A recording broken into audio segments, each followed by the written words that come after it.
Eto amin'ny toerany androany no ny fitantananao tsy avy amin'ny hery na ny fahalalako na ny fahaizako fa noho ianao Jesosy. Anompo anao a Jesosy eo ary tsy ala aminao aho, ninina mitsanga, ninina miseho, anaraka anao a Jesosy. Magataka anao amin'ity atoandro ity mba hiteny amin'ny alalan'ny mpanomponao. Mitenena Jesosy eo fa vonina iaino ny mpanomponao. Mila mandray hafatra avy aminao aho amin'izao atoandro zao. Ianao Satana mandidy anao aho amin'ny anaran'i Jesosy. Miala any anatin'ny saiko ianao, miala any anatin'ny foko ianao amin'ny anaran'i Jesosy, amin'ny anaran'i Jesosy. Sady mitsangana moramora ianao amin'ny anaran'i Jesosy. Miala ianao Satana, miala ianao Satana. Fanana ozona rehetra, fanana ozona rehetra, fanamepita rehetra, fanamamatotra rehetra, tapahako amin'ny anaran'i Jesosy, roako amin'ny anaran'i Jesosy.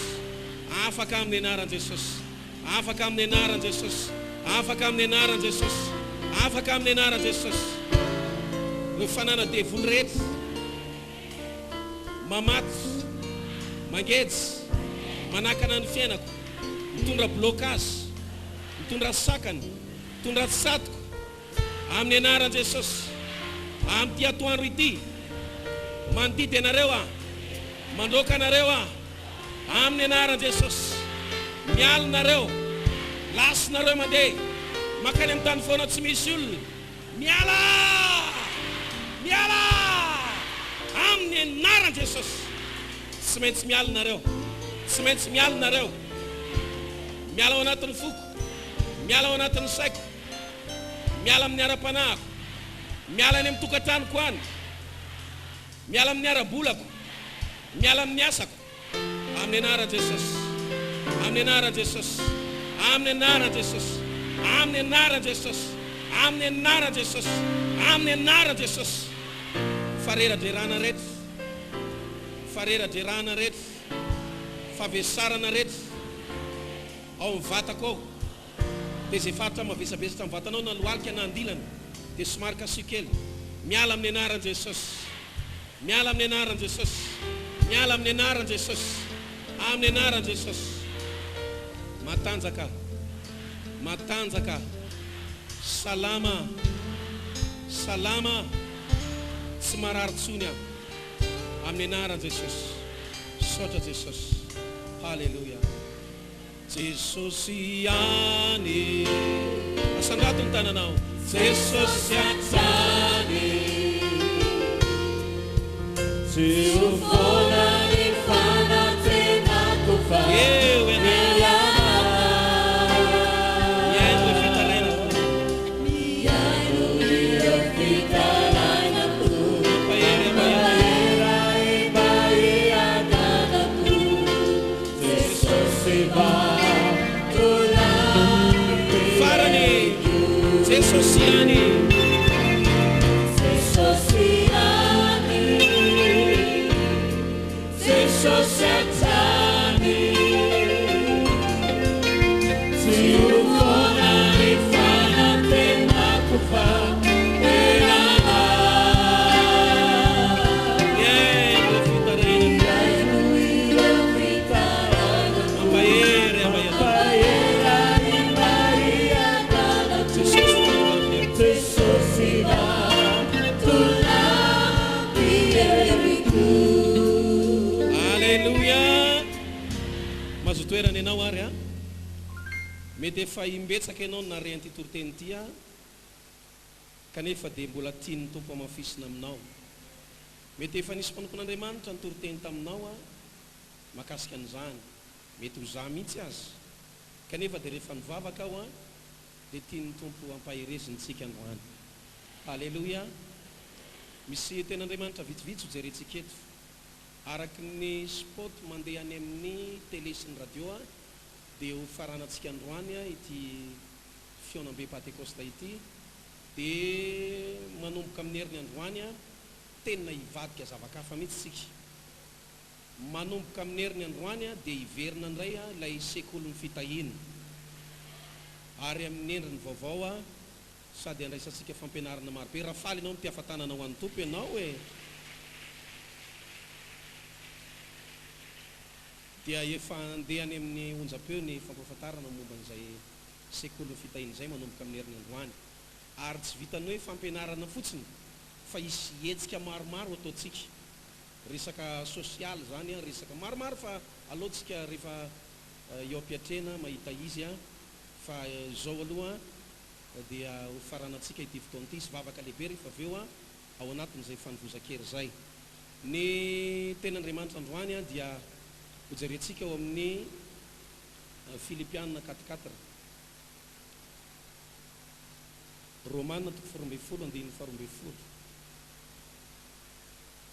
Filipianina 4:4 dia fahitsika manao hoe mifalia mandrakarivo amin'ny tompo, tsy mila jereny zany fa tonga dia laninao tsy enjery zany. Mifalia mandrakarivo amin'ny tompo, hoy izao indray mifalia. Romanina 12:12. Mifalia amin'ny fanantenana, miareta amin'ny fahoriana, mareta amin'ny fivavahana. Pitoroteny 12:7 dia ny 7. Pitoroteny 12:7 amin'ny anaran'i Jesosy. Mifalia ry zatovy dia ny mbola tanora ianao, ary eo ka ny fonao mifalifaly ianao amin'ny andro fahatandranao, ka mandehany any amin'izay sitraky ny fonao sy izay jeren'ny masonao. Nefa aoko ho fantatrao fa hoentin'Andriamanitra ho tsarainy ianao amin'izany rehetra izany. Koa esory ao am-ponao ny alahelo, ahoana hony? Teneno amin'ny akaikinao zany azafady. Ary avolio tsy hikasika ny nofonao ny ratsy teneno amin'ny akaikinao azafady. Fa ny fahatanrahanao sy ny fahatanjahanao dia samy zavaboana. Teneno an'izay izy. Amaky ten'Andriamanitra ihany tsika atao amin'ny Nehemia. Tena ifampitediavana zao misy an'izany Nehemia zany. Misy manontany eo, inona Nehemia? Nehemia 9 dia ny 10. Tsy hanoro mihitsy na dia hitako ary ny pejiny. Lao mba hitady kely ianao, mba miasa saina kely, dia amin'izay miala ny torimaso. Nehemia 9 dia ny 10. Raha tsy hitanao mihitsy dia raisy fotsiny dia jereo rehefa any an-trano. Nehemia 9 dia 10. Dia hoy izy taminy, mandehana any ny matavy ary sotroy ny mamy, dia mba hanatero anjara izay tsy manan-javatra voavoatra. Fa masina ho an'ny tompontsika ity andro ity, ko aza malahelo ianareo, fa ny fifaliana avy amin'i Jehova no fiarovana mafy ho anareo. Averiko indray mandeha. Dia hoy izy taminy, mandehana any ny matavy ary sotroy ny mamy, dia mba hanatero anjara izay tsy manan-javatra voavoatra. Fa masina ho an'ny tompontsika ity andro ity, ko aza malahelo ianareo. Ahoana indray hony? Ko aza malahelo ianareo, fa ny fifaliana avy amin'i Jehova no fiarovana mafy ho anareo. Izao ny zavatra hitako rehefa nandinika.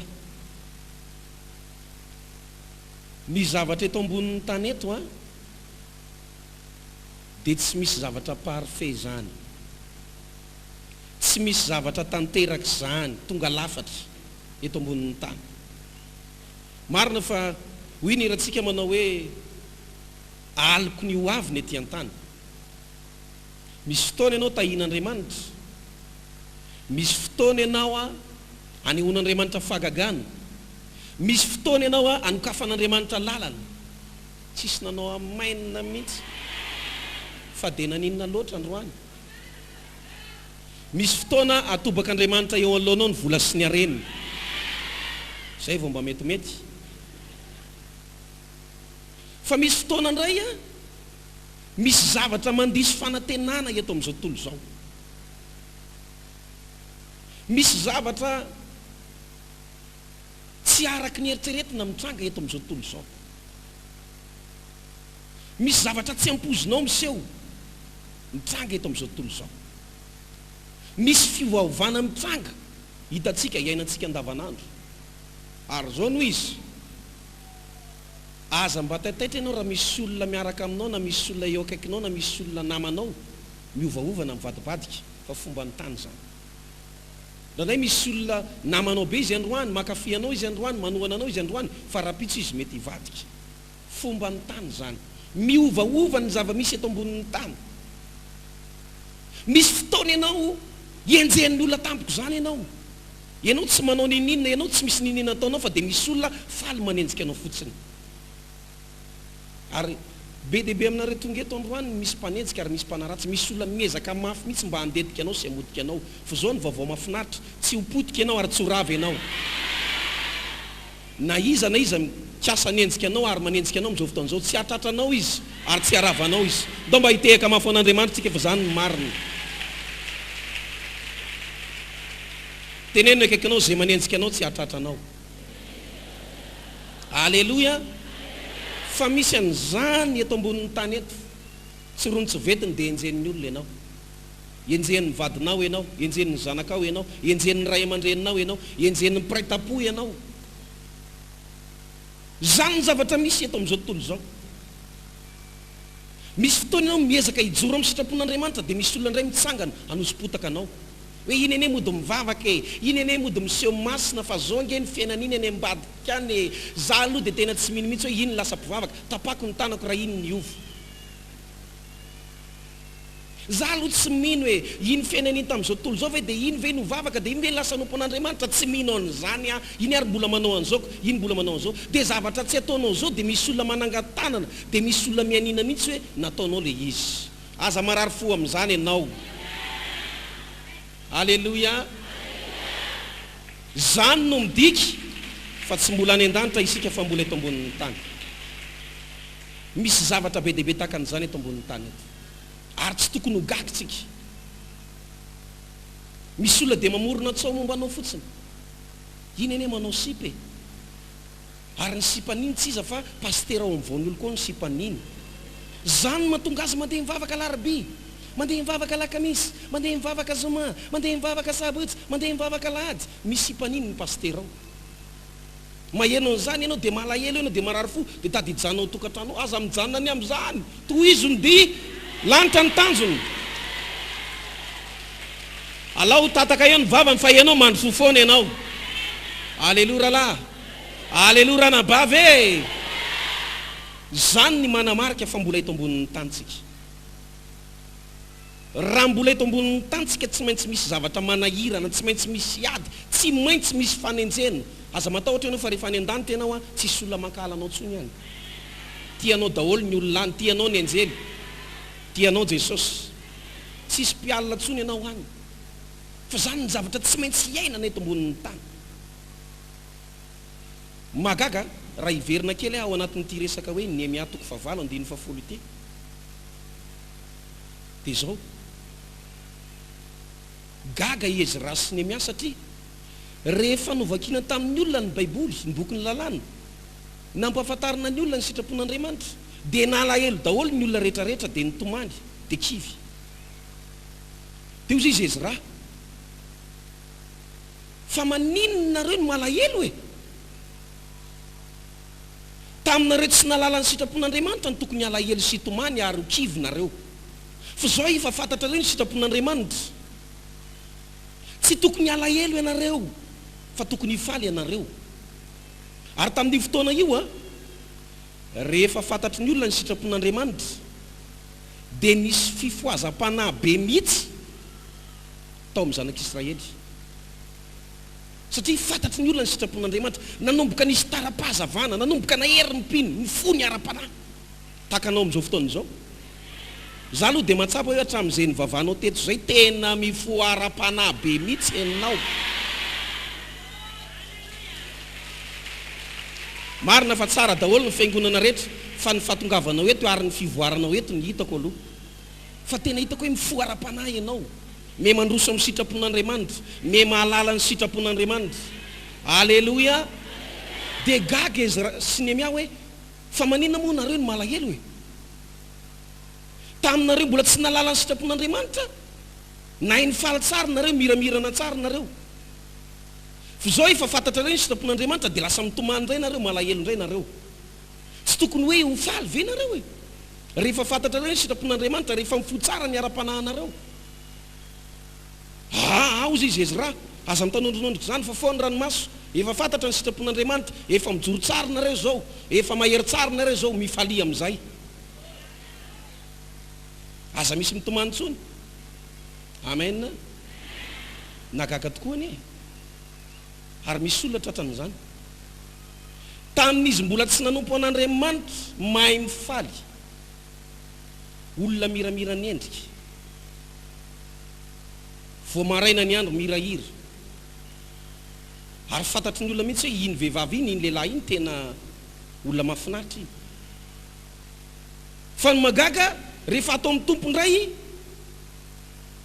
de misy olona indray lasa tsy mahay mifaly indray. Misy mitomany, misy Ezekely mitomany zany. Misy olona lasa tsy mahay mifaly indray rehefa tonga atao amin'ny tompo. Satria nieritreretin'ny olona manao hoe rehefa atao amin'ny Jesosy de matotra be de tsy mahazo mihetsiketsika, de tsy mahazo mifampiresaka, de tsy mahazo mitsiky mihitsy ao am-piangonana. Non. Any akafany manao an'izany fa eto fifaliana, firavona, fideranan'Andriamanitra, miramirana ny olona eto amin'ity toerana ity. Aleluia. Rary ny raha hifaly ianao. Satria fantatrao ny sitrapon'Andriamanitra no tahina ny ara-panahinao. Aleluia. Ka ato ny tena fizarana fifaliana ato ny tena hifaliana, ato ny tena misy fiainana. Tsy eo matotra be foana, de hivandravandra foana. Tena tsy miasa atao amin'ny tompo. Ny tarehy tsy mahay mifaly. Ary jerenareo tsara fa nisy fotoana efa nampianatra an'izany. Ny nandava n'Andriamanitra ny kaina, marina fa eo le fanaritra tsy nakasitrahan'i Jehova. Fa ny zavatra faharoa tonga n'Andriamanitra tsy nakasitraka ny kaina de izao, mpanompon'Andriamanitra izy fa tsy mahay mifaly. Hoy izy Jehova, ary raha tsara toetra nge ianao ry kaina tokony ho miramirany. Tokony nahay nifaly ianao fa tsy nialina ny rahalahinao. Ny olona be felonana ny tsy mahay mifaly. Fa ny olona tsara toetra hozy izy ny Baiboly, hozy izy Andriamanitra, de miramirana ny tarehiny, de falifaly izy. Aleluia. Ka mila mahay mifaly tsika. Tsy miasa atao amin'ny tompo ny tarehy mototra. Tsy miasa atao amin'ny tompo ny lavamolotra. Tsy miasa atao amin'ny tompo no inona koa. Ohatran'ny miady rima. Tsy miasa atao amin'ny tompo ny tarehy mototra. Tsy miasa atao amin'ny tompo ny tarehy lavamolotra. Tsy sitrak'Andriamanitra mihitsy ny mpino sy ny mpanompon'Andriamanitra tsy mahay mifaly. Eo amin'ilay mpitoroteny toko faraka ambin'ny folo andininy fa sivy izy zay miteny mihitsy manao mifaly. Zany hoe mandidy mihitsy, mibaiko. Hoe ny olona anankiray rehefa manompo an'Andriamanitra de tokony hifaly izy. Aleluia. Tena kely ny akaikinao rehefa manompo an' Jesosy ianao raha vavy na rahalahy, tokony mahay mifaly ianao.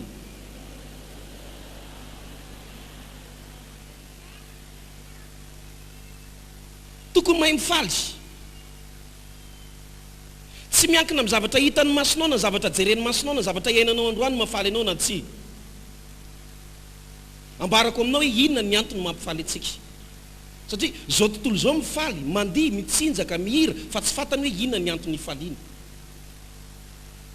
Reny olona mihirahira zao tontolo zao sy mifalifaly, mandidihy sy mitsinjatsinjaka, mampandiny tsy tokony hampandiziny reny ange. Tsy fantany hoe inona ny tokony hifaliana. Fa ny zavatra ao an-tsainy dia hoe satria mandalo ny fiainana, mandalo ny ety ambonin'ny tany dia mifaly zareo. Fa tsy fantany hoe inona ny tokony hifaliana. Fa ny olona anankiray eto amin'izao tontolo izao raha tsy manompo an'Andriamanitra ka mifaly, takan'ireny ataon'ireny nefa tsy manompo ny tompo ho very izy ndray andro any. Fa ianao ndray kosa ny antony ifalianao dia tsotra. Vakio ny baiboly Jaona 4:4. Tsy avelako ianao raha tsy me ianao dia faly ianao dia miramirana ianao mandeha mody androany na dia mifady ihany narany sasany. Aizany tsy me eo ianao e. Jaona 4:4 teneniny voalohany filazantsara io. Aza malahelo ny fonareo minoa an'Andriamanitra ary minoa akoho. Ao an-trano raiky misy fitoerana maro. Raha tsy izany dia efa laza taminareo aho fa andeha aho anamboatra fitoerana ho anareo aho. Ary raha andeha aiza izy teo? Ary raha andeha anamboatra fitoerana ho anareo aho dia ho avy indray ka andray anareo ho any amiko, ka izay toerako itoeranareo koa. Ny tena marina zany dia zao, toy izy ny tehaka ho an'Andriamanitra aloha.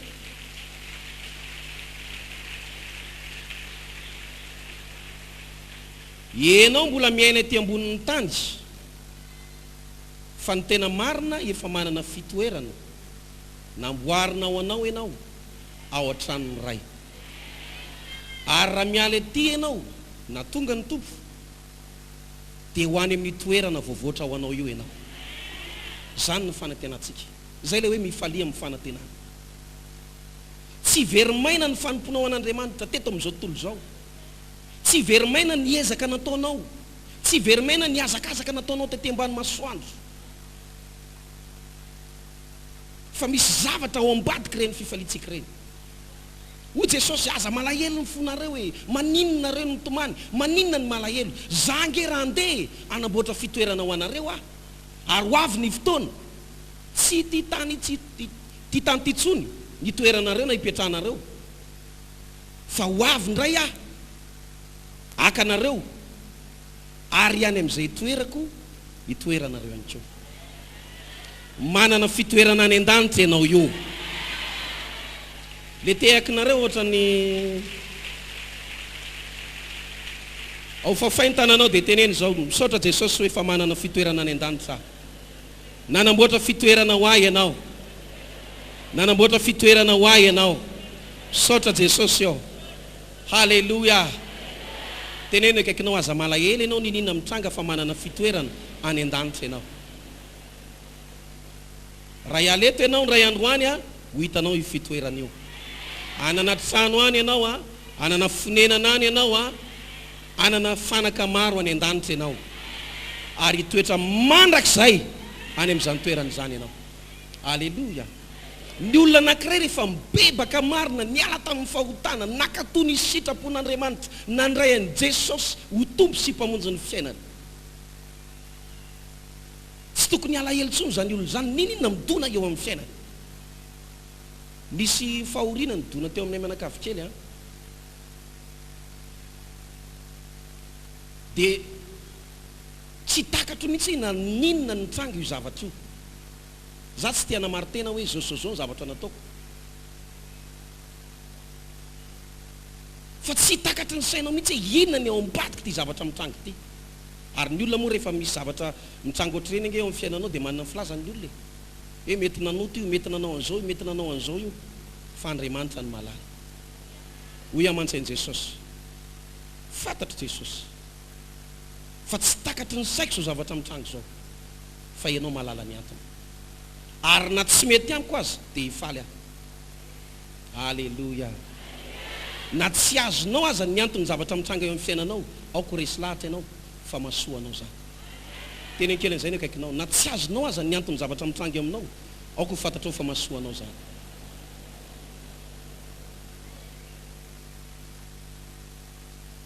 Raha reny misy zavatra tsy takatra ny saintsika mihitsy hoe inona ny antony ty zavatra mitranga ty.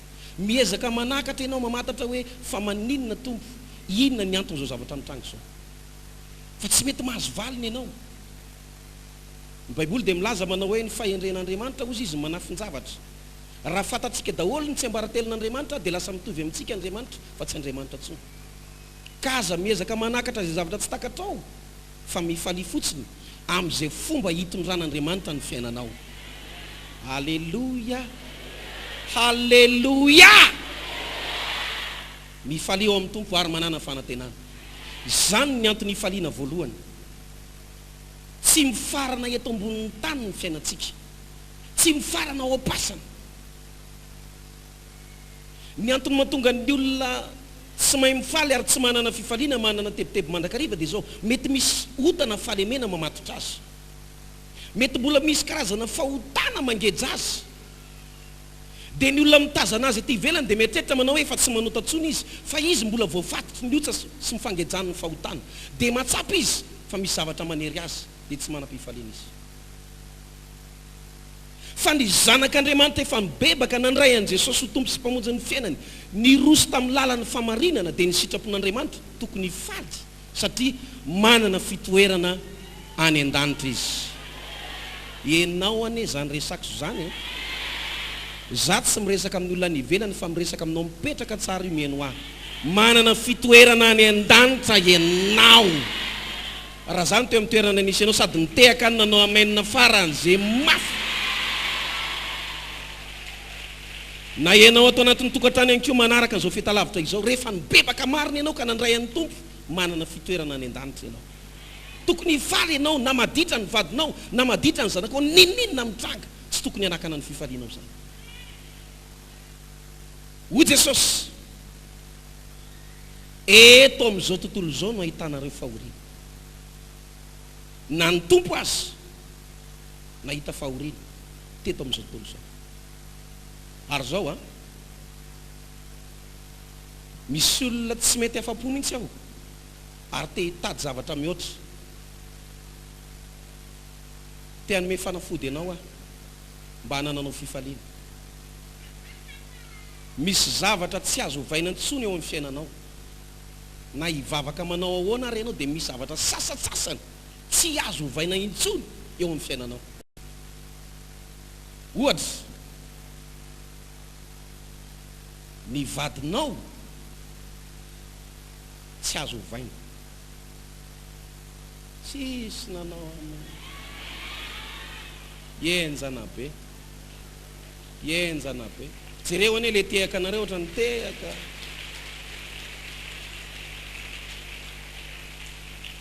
Raha ny ara baiboly dia ray ihany ny vadin'ny lehilahy anankiray, vehivavy anankiray ihany. Za tsy miresaka tamin'ny androny tsy fahalalana, zavatra hafa zany. Misy amintsika reto nefa ny antony tsy mahatonga anao tsy manam-pifaliana dia zao: nanenina ianao nanambady an'io lehilahy io, isaka mahita azy ianao dia ty rangahy ty tena tsy mamely mihitsy. Maninona koa raha mba mifanina tamin'ireny pastera sady tsara tareny tsara fanahy reny.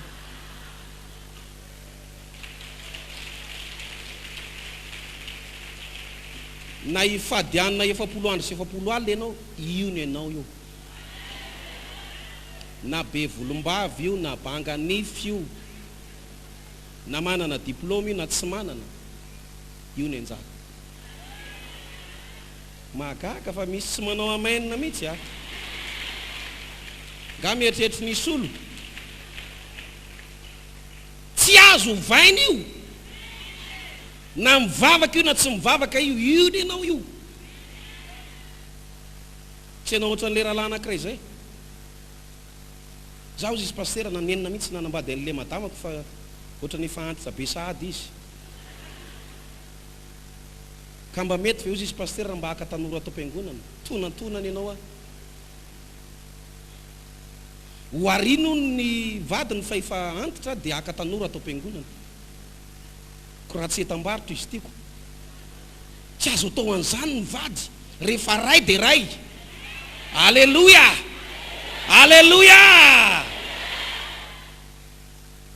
Zay marina ara-baiboly, tsy azo ovaina ny vady. Ny zavatra azo atao dia zao: misaotra an'Andriamanitra ianao, makasitraka an'Andriamanitra ianao, midera an'Andriamanitra ianao, mifaly amin'izay anananao. Ary zao ny fiainana dia misy côté anankiroa. Rehefa misy lafiratsiny dia tsy maintsy misy inona. Fandrandray ianao mirona be any amin'le lafiratsiny le vadinao, fa io vadinao lazainao fa ratsy sy ohatra zao io manana lafi tsara be dia be io. Aleluia. Zay le fahaizana mifaly zay. Rehefa misy zavatra tsy azo ovaina intsony eo amin'ny fiainanao, dia ny fanafody tokana dia izao, makasitraka n'Andriamanitra ary manova ny fijery ho tonga fijery pozitiva. Raha be voka ianao amin'izao fotoana izao nefa tsy nietreritra hiteraka intsony, Jesosy be voka andray, bikina andray. Dia efa nakany amin'ny dokotera dia efa nanao an'le idina moa le fitsapahana be voka sa tsy be voka, tsy akao fa le zay ary maraka. Dia ozy izy le dokotera pozitiva le test, dia mbola lasa indray nakany amin'ny dokotera indray, tena tsapahy mihitsy arasazy. Ozy izy rasazy ray volana sy tapana, tonga any an-trano, amin'ny anaran'i Jesosy, amin'ny anaran'i Jesosy, za rangatsy be voky zany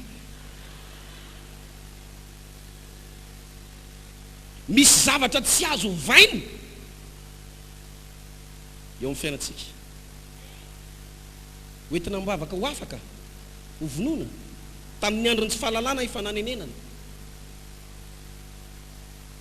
Maninona raha misaotra an'Andriamanitra dia mideran'Andriamanitra. Aleluia. Na 2 zanakao na 4 tany rano hira nahita vehivavy anankiray mirijarija be. Ozy izy mantsy 12 pastera ny zanako. Matanjaka zany sady avy ny ranjanana 12 ozy izy reo anaky 7 reo zao izy nitonga ty am-piangonana fa ny ambo mbola tsy mivavaka. 12 ny zanak'le ramatoa rangaray ny terany an'izay mitovy saina aminao, mety nietreritra koa zao ianao hoe mety be deaibe ny rainy zany, fa nanontaniako mihitsy le zavatra manitikitika anao hoe firy ny rainy zany zaza 12 zany, raha ihany ozy izy pastera. Ary zao ozy izy ny zavatra tsapako, arakaraky ny terako dia me matanjaka. Izy ny teny an'izay fa tsy za, tsy te hiditra amin'izay fa nytiako tenena dia izao, mila mifalitsika, mila mifalitsika, manana fitoerana any an-danitra. Aleluia. Na misy zavatra irinao mafy aza fa tsy mbola azonao amin'Andriamanitra mihitsy ary tsy nomen'Andriamanitra anao, mifaly ihany. Matoy iny tsy nomen'Andriamanitra anao, mahasoa anao zany. Mahatsara anao ny tsy manana an'iny. Toy izay anao manana an'iny nefa very any amin'ny elo. Misy olona be deaibe takan'izany. Misy valim-bavaka angatany amin'Andriamanitra dia omen'Andriamanitra azy le valim-bavaka, fa vao azo le zavatra nangatany dia lasa izy miala. Tsy mivavaka intsony izy, tsy manompo an'Andriamanitra intsony. Io zavatra angatanao amin'Andriamanitra io ka tsy mbola omen'Andriamanitra anao, misy fitiavana lalina ao ambadika eo. Aza mametsiny ny tenanao ianao, ary aza mametsiny an'Andriamanitra, tokony hifaly ianao manomboka izao. Aleluia. Raha mbola tsy nahazo vady ianao hatramin'ny androany, Tompo mivady ataovy pastera mihitsy Jesosy. Pastera. Tenenin'ny mpanompon'Andriamanitra ianao manao teneniny refiny dia teneniny ny endriny dia teneniny ny bikany. 1m80 Jesosy, 120 kg. Hatramin'ny androany tsy mbola nahazo.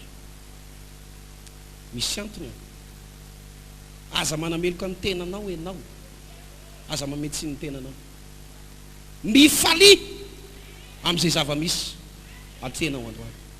Aleluia. Aleluia. Afary indray ny namanao, tokony hifaly ianao ninina mitranga eo amin'ny fiainanao. Ary zao neny izy zao no izy enao mieritreritra fa misy zavatra tsy anananao fa ny olona koa maniry enao. Enao mitsiriritra amin'ny fiainan'ny hafa io be dia be ny olona mitsiriritra anao. Aleluia. Za zao misy mitsiriritra dia gaga ve za ty misy mitsiriritra. Ozy izy le raha matobe zay tena mba sambatra pastera raha mba zany reninao. Ozy mba mireniko ve zao mba miteny zany. raha mba iza zao nanao zao anao, dia raha mba iza zao nikarakaranao, raha mba iza zao niteraka anao paster, dia tena sambatra. Misy olona ke mitsiritra anao, ianao tsy mahita, fa misy olona any ambadika any variana mihitsy mijery anao. Aleluia. Zay ny antony faliana, manana fitoerana any an-danitra isika. Faharoa dia izao, any amin'ny Deutéronomie 4:3-5, rehefa nampahery ny fiangonana sy Josua Mosesy mpanompon'Andriamanitra, dia izy manao hoe, Deutéronomie 4:3, 5.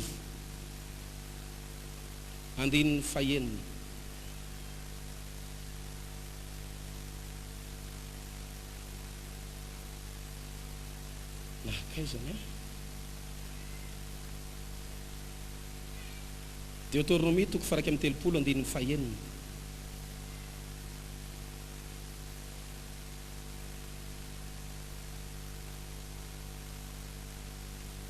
Hozy izy Mosesy tamin'ny fiangonana sy tamin'ny Josua, mahereza sy matanjah, aza matahotra na manay azy, fa Jehovah Andriamanitra no miara mandeha aminao, tsy andao anao na foy anao izy. Aleluia. Na inona anananao sy tsy anananao, Andriamanitra miara mandeha aminao foana, ary tsy andao anao izy na foy anao. Zany veravana tsy ampifany. Miaraka aminao Andriamanitra, mitatana anao Andriamanitra, momba anao Andriamanitra, ianao ao anaty ady, Andriamanitra miteny aminao manao hoe zany anaka miaraka aminao e, momba anao ane ahy. Ianao tsy maintsy mandalo ady, ianao tsy maintsy mandalo olana, fa izao ny antoka ao anao dia izao miaraka aminao aho, mitantana anao aho, miara mandeha aminao aho. Raha lasena bavy malala, avelao hiala zay hiala, avelao ankala zay ankala, avelao anaratsy zay anaratsy, fa zao Andriamanitra miaraka aminao foana, Jesosy miaraka aminao foana. Aleluia. Ary tadio tsara ty teniko ty, taovy mampitsara le tehaka ary aloha, dia asio aleluia manaka-danitra hoe tadio zao, arakaraky ny andro sonao lalina amin'ny sitrapon'Andriamanitra, dia miala tsikelikely aminao ny namana. Misy olona be deaibe misitaka tsikelikely miala aminao. Ianao zao voahen'ny olona hoe lasa mivavaka any amin'izany mongote zany hoe, lasa natao batisa hono hoe, lasa mahery mivavaka hono hoe, manatrika an'izany fotoam-bavaka isaky ny atoandro zany hono hoe, dia manomboka miatakataka aminao ny olona. Miantso amin'ny telefôny ianao fa tsy misy mandray, mandefa SMS ianao fa tsisy mamaly. Toy izy ianao manao hoe raha izao no izy tena overy, fa aloha tsy hivavaka, aloha hiverin-dalana, fa lasa miala amiko ny namako. Mety miala aminao ny namanao, fa Jesosy eo anilanao foana. Arakaraky ny vavahanao raha nabavy malala, dia lasa misy olona tsy tianao ao amin'ny toeram-piasana misy ianao ao, lasa tsy tianao mipiara-miasa aminao. Io miseho mivavabavaka, miseho mahitsy, miseho marina, mila sitraka amin'ny tale, miseho ponctuel, teo deraina sy ny sisa sy ny sisa. Aza marary fo amin'izany ianao. Ninona tenen'ny olona, inona foana ny tokony ataonao? Faly foana ianao. Zaho any an-danitra, lazao zay lazainareo, teneny zay teneninareo, zaho any an-danitra, andovan'ny lanitra, tsy makasika amin'ny foko zany. Aleluia. Misy olona mivadika aminao, misy olona miala aminao, ary tadidio tsara fa i Jodasy tsy lavitra fa eo akaikinao eo. Tsy hoe io akaikinao miara-mipetraka aminao io, fa fanoharana ny ahy, nefa jereo ihany so izy io akaikinao io, jereo ihany aloha so izy. Ahoana ny fahitanao azy izy sa tsy izy?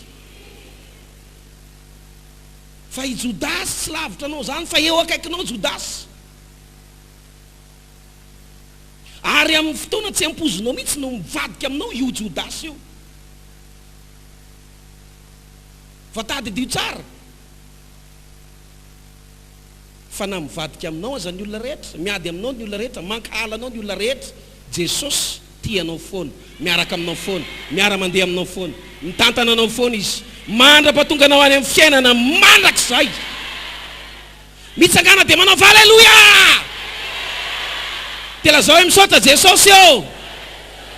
Miaraka amimpifoana ianao, mitantanay ianao, mombay ianao, mampandresy ahy ianao.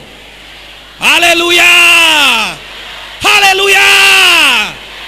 Ampaherezy ny akaikinao, maherezy ianao raha vavy fa mombanao foana Jesosy. Teneny koa ny eo amin'ny ilany azafady, ny ao aoriana teneny mahereza raha vavy mombanao Jesosy, tsy mandao anao izy namafoy anao.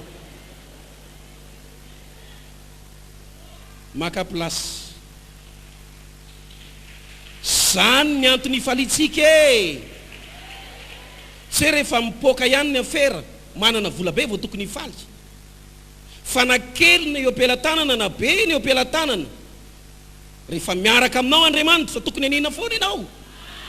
Saotra Jesosy aho. Tena ny fadianina Jesosy ary nitondram-bavaka ny titseny ity nefa ohatrany tsy nandeha le izy. Saotra Jesosy aho. Efa ampy sakafonay aloha ty.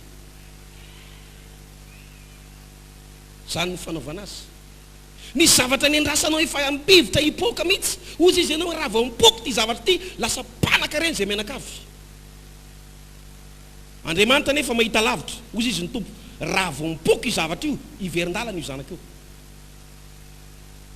Dia ianao ny andreny ty anankiray ty hipoaka, ny zavatra nataon'Andriamanitra taty ambadika taty. Ozy izy ny tompo, aty ny anaovako an'io fa raha vao io nomena azy, mety tsy ho zakany io. Rehefa miaraka aminao Andriamanitra, miaraka aminao Jesosy, mifalia foana ianao. Aleluya. Ary ndraindray ny mety makivy antsika dia ity. Ohatra ny tombo andro manalina zany ny olona mankahala anao. Eo anivon'ny fianakaviana. Ho fantatry ny olona mivavaka any amin'izany hoe amité chapelle sa vahoan'ny oloko. Vao mipetraka ambony seza ianao dia miala ny olona. Mikisa fa sao dia fondrano ny devolony io. Vao mandala ianao, vao miditry ny trano ianao zany,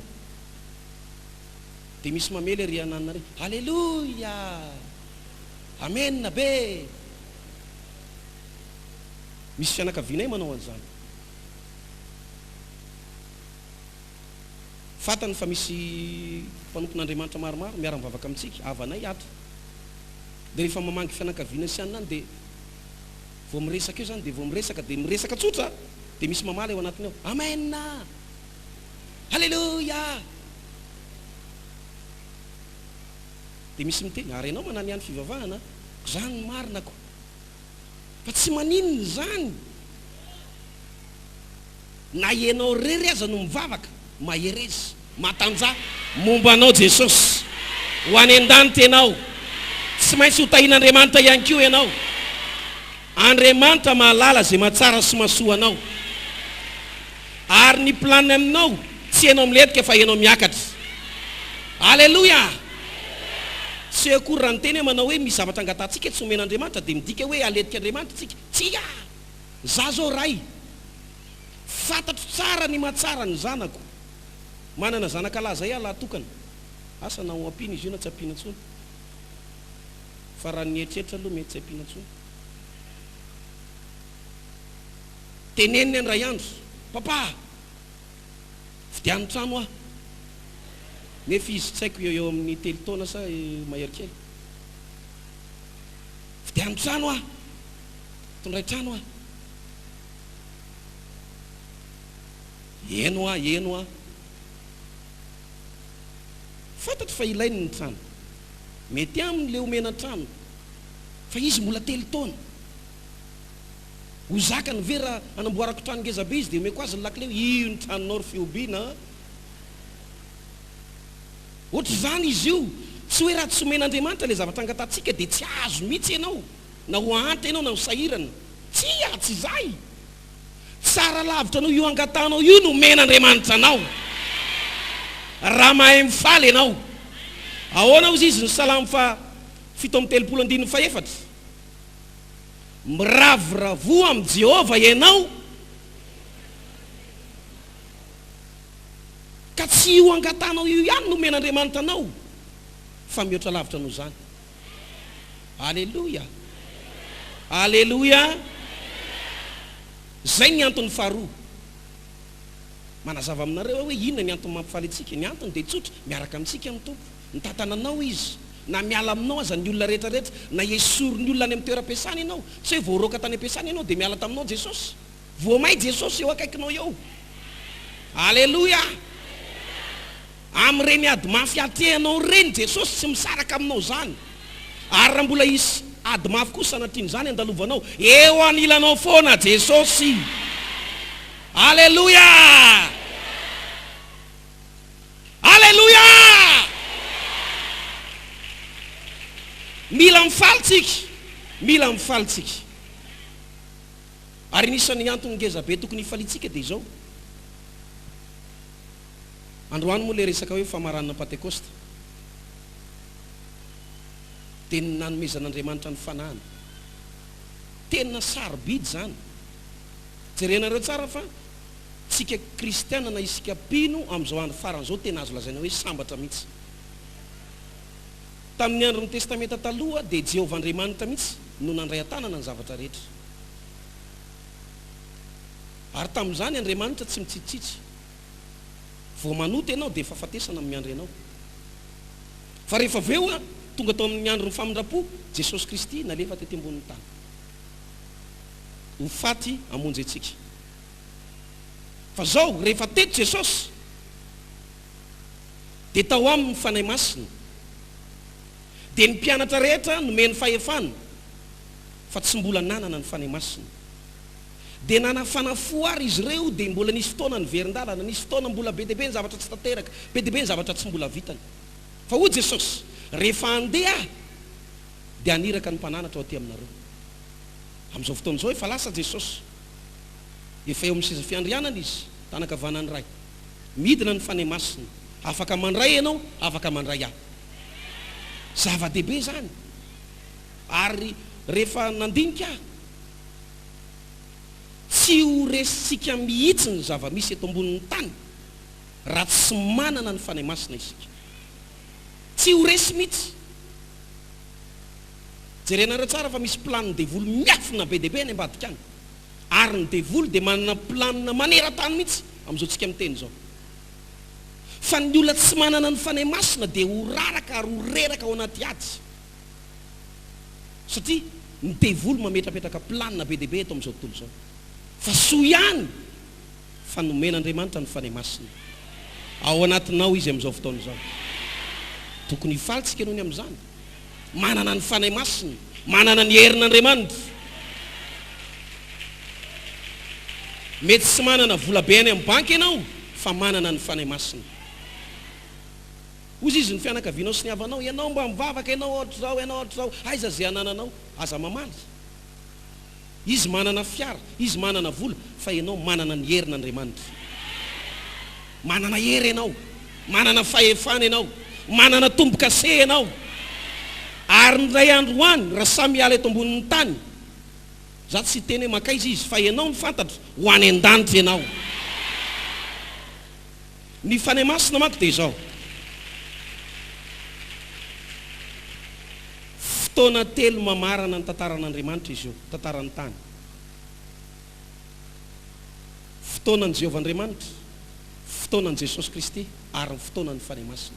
Hozy izy ny Baiboly, any aparany any mandatsako ny fanahiko amin'ny nofo rehetra. Rehefa miasa ny fanahy masina dia efa akaiky ny farany. Efa tena akaiky ny farany. Matoa isika matsapa hoe midina ny fanahy masina, efa akaiky ny farany. Zao anefa tsy afaka andeha any amin'ny toerana anankiray ianao raha mandeha taxi borosy raha tsy mahazo be fahazon-dalana. Tsy hoe ianao miteny manao hoe zay ane pino, zay ane mpanompon'Andriamanitra, zay ane vita batisa, ohatra zao ane, zay ane efa mpandroka devoly. Fa tsy maintsy takina aminao hoe aiza amin'ny fahazon-dalana, aiza amin'ny bienao ahafahanao mandeha amin'ity zotra ity. Ohatra zany ihany koa ny olona amin'ity lalan-danitra ity. Ozy izy ny Efesiana, naza mampalahelo ny fanahy masina zay nanasiana tombo-kase anareo. Rehefa manana ny fanahy masina ny olona anankiray dia vita tombo-kase ny beany fa afaka mizotra makany an-danitra izy. ry avanao asio tehaka mafy zany. Tenenina akaikinao ny olona manana ny fanahy masina dia nahazo fahazondalana mandova ny lanitra. Hitanao, rehefa mandeha taxi brosy ianao dia ozy izy ny guichet manao hoe réservation nataonao. Raha tsy efa complet ny frais dia tsy mandray an'ilay tombokase hoe paye bienao. Ty ozy izy dia miverenanao raha pisy dia aloavy ny ambony. Fa rehefa mandray ny tombokase ilay guichet dia manomboka manao manao hoe paye. Tonga eo ianao raha pisy tsisy problème intsony. Dia ohatry zany ny mpino anankiray manana ny fanahy masina. Be dia be ny olona olavina ndray androany, satria izao nivavaka fa nandany herin'Andriamanitra, nandany fanahy masina. Nanao ohatran'ilay vehivavy mpitondra teny hoe zay dililo kely ve avitiny, manao tsinitsina ny fanahy masina, manambany ny fanahy masina, ny teny ratsy ny fanahy masina. Be dia be ny fiangonana sy ny mpino tratran'izany. Fa ianao kosa mangetaeta ho fenona, mino ny asan'ny fanahy masina, mino ny herin'Andriamanitra. Alleluia. Tokony faly ianao, tsy ny vola ny mampifaly, tsy ny arena ny mampifaly. Ilaina ny arena, ilaina ny vola. Fa zany fananana ny fanahy masina zany tena arena sarobidy zany. Sarobidy zany. Raha nanany olona ny zavatra rehetra nefa tsy manana ny fanahy masina izy, mahantra indrindra raha samy olombelona. Ka misy antony maromaro tokony falitsika. Mangataka aminao amboary tsara soranao raha hiala eto ianao. Amboary tsara tarenao, lasa mivadika ilay fiteny. Soranao zany moa fiteny inona zany? Aizy mamany Jakob. Fiteny Diego zany, amboary tsara soranao. Amboary tsara jerinao. Amboary tsara tarenao rehefa hiala eto ianao rehefa aveo. Na mbola mizoga problème be ianao amin'izao fotoana izao, mitraka ianao, mitsikitsiky, mifaly, fa tsy maintsy ianao zavatra eo amin'ny fiainanao Jesosy. Ary tsy amelanao irery izy. Halleluja. Mila mahay mifaly ianao. Tenenina manao mila mahay mifaly ianao rahalahy. Aza variana mifantoka amin'ny problème sy miady sy ny olana, vady maditra zanaka marary vola tsy misy mifaly fotsiny ianao. Halleluja. Mifaly ianao. Mifaly. Ny mpino sy ny mpanompon'Andriamanitra tsy mahay mifaly, efa nylavin'Andriamanitra. Amboary tsara ny tare, mitsikitsiky, miramirana tsara. Za natsapa fa misy olona sarotra iraisana mihitsy. Vao miresaka kely 3 sekonda aminy ianao dia efa tsy te-teny aminy intsony satria tsy hainao mihitsy miresaka aminy. Resanao resaka mampime izy tsy mety mime. Resanao resaka mampifaly izy tsy mety faly. Fa misy olona ndray rehefa miresaka aminy ianao dia hainao mihitsy mahafinaritra miresaka amin'ity vehivavy ity, mahafinaritra miresaka amin'ity lehilahy ity, olona manana fifaliana. Alleluia. Ary ohatry zany koa Andriamanitra. Rehefa mahay mifaly ianao dia tamana eo aminao fanatrehan'Andriamanitra. Fa rehefa tsy mahay mifaly ianao, tezidava ianao, kizitindava, lava molotra, mototra. Dia na ny tompo ary tsy faly, ozy izy ny tompo hoe tsy mety amiko ianao tena ohatra ny tena zanak'anabavy Kaina ianao be felonana ianao tsy mahay makasitraka ianao dia na Andriamanitra aza hiala eo aminao. Fa rehefa mahay mifaly tsara ianao, na ny zavatra tsy angatanao azy omen'Andriamanitra anao. Alleluia. Ary miomana isika mpanatika an'izao fotoana izao fa misy zavatra tsy nangatanao akory, fa omen'Andriamanitra anao zany amin'ny anaran'i Jesosy. Resy fa ho anao zany, resy fa ho anao zany, resy fa ho anao zany. Halleluja. Mila mahay mifaly isika.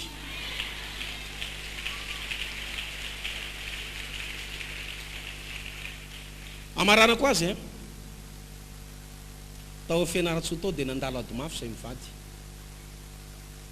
Tsy nankivy anay zany. Zay faly foana. Dia mare an'ilay tantara ianao aty aoriana voagaga koa ianao hoe izany ve zava-nisy. Misy olona zay mipetraka atao akaikinay, tao ambadika anay tao. Dia angalariny ny sakafonay. Zay amin'ny efa tsy manana, efa tsisy sakafo dia mbola angalariny any. Nisy fotoana ihany koa nindramo ny volaninay, zay tsy manana volany, tsy haiko na roa ny volaninay na firy. Dia nindramo ny volaninay dia tsy naveriny intsony. Dia izy amin'ny olona tsy azo ifampiresahana fa ohatran'ny olona vavana be zany.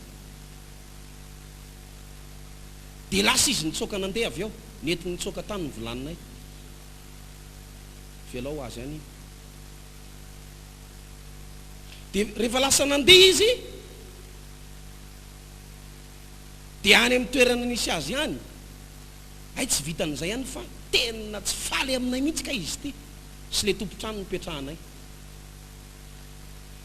Dia naniraka olona mpanompo sampy izy andeha andraraka ody eo amin'le tokotaninay eo amin'le tranonay. Tsy haiko hoe inona ny heviny tamin'le izy hoe tena very pastera sa inona ny hoe isy loza anjohan'ny pastera sa ahoana, sa hoe ho verisain'ny pastera dia adiny ny volanin'ny pastera. Volany efa nafonay, zay volany ve? Izay tsy malala inona, zay mideran'Andriamanitra, zay mifaly, zay mankasitraka ny tompo amin'ny zavatra mitranga. Ndray andro nisy ny savoritaka be tao ambonin'ny tranonay tao. Misy rangahy mitondra gony voadonan'ny fiarakodia. Dia rehefa nijerena le tao anatin'le gony le rangahy, ody gasy, tapa-gony. Dia izy ny olona, fa ahoana ty, fa ahoana ianao?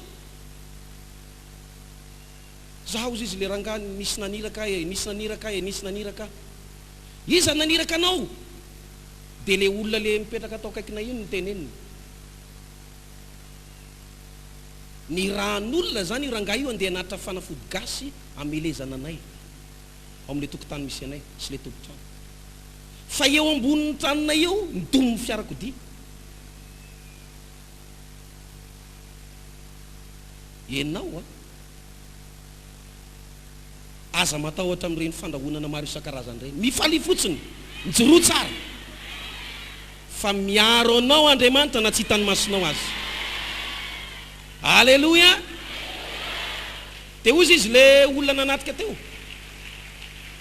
nitenen'le olona le tompotrano, tena mivavaka marina ry pastera, tena mivavaka ry pastera aminareo ao. Alleluia. Ianao aza miasasena zavatra be dehibe zany, aza malahelo zany, aza mitanonoko zany, aza kivikivy zany, mifaly, amboary tsara ny endrikao raha iala eto ianao. Raha ny aminao any le figo kely sy le fitaratra kely iny dia mijery fitaratra rehefa avy eo. Alleluia. Isy zavatra ngeza be ho ataon'Andriamanitra eo amin'ny fiainanao amin'ity hariva ity. Mifaly eo amin'ny tompo. Hitsangana tsika. Avy ireny zao vavaka sao. Andriamanitra misaotra anao aho fanampisanatra ianao hifaly anana fanantenana.